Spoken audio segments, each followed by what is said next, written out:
400 টাকার টিকিট 1500 টাকা দিয়ে নিছি।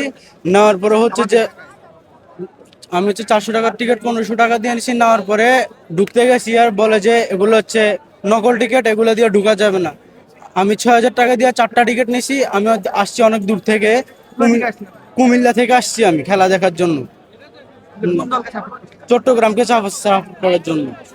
আসলে আপনি টিকিট কোথা থেকে নিয়েছেন? ব্ল্যাক থেকে নেওয়ার জন্য 2 নম্বর গেট থেকে নিছি। নেওয়ার পরে টিকিট গুলা ব্ল্যাক করছে, বলে যে এগুলো নকল টিকিট, এগুলো দিয়ে খেলা দেখা যাবে না। কোথায় থেকে বলছেন? এই যে গেট থেকে বিসিবির লোকেরাই বলছে যে এগুলা ব্ল্যাক টিকিট, নকল আর কি, এগুলা দিয়ে খেলা দেখা যাবে না। এখন কি করবেন?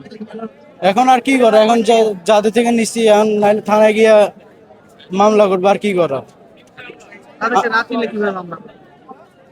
না, আমি দেখলে চিনবো, আমি খুঁজতেছি তাদেরকে, এদিকে আসি। তারপর তার না আমার লগে একজন আছে, ওই মামলা করতে গেছে অলরেডি।